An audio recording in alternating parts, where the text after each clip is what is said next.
Hi అండి. ఈరోజు నేను రాగి పిండి ఇడ్లీ అయితే చేస్తున్నాను. ముందుగా కొలతలతో ఒక గ్లాస్ మినపగుళ్ళు దేనికి దానికి విడిగా నానేసుకోవాలి. ఒక గ్లాసు రాగులు, 2 గ్లాసులు ఇడ్లీ రవ్వ. నేను లలిత బ్రాండ్ ఇడ్లీ రవ్వ అయితే వాడుతున్నాను.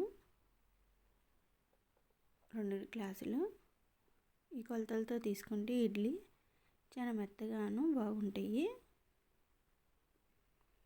ఇట్లా తీసుకున్న తర్వాత వాటర్ పోసుకొని 3 గంటల పాటు అయితే నానబెట్టుకోవాలి.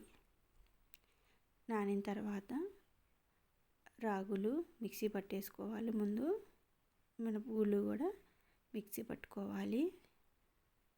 గ్రైండర్ అయినా వేసుకోవచ్చు. నేను ఈరోజు మిక్సీ అయితే వేసుకుంటున్నాను. నేను దానికి మెత్తగా మిక్సీ పట్టేసుకొని గిన్నెలోకి తీసేసుకొని ఇడ్లీ రవ్వ వాటర్ తీసేసి గట్టిగా పిండేసేసుకొని మనం మిక్సీ పట్టుకున్న రాగి పిండి, ఇడ్లీ పిండి, మినపగుళ్ళలో రవ్వ అయితే వేసేసుకోవాలి.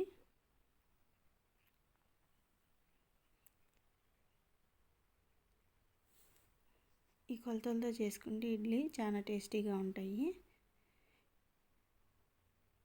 మొత్తం కలిపేసేసుకొని నేను నైట్ కలుపుకొని పెట్టుకుంటున్నాను.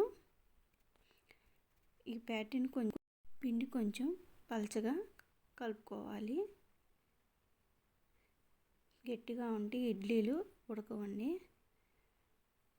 బాగా మొత్తం కలిపేసుకొని కొంచెం మరీ జారుడు కాకుండా లూజుగా కలిపేసుకొని పెట్టుకోవాలి.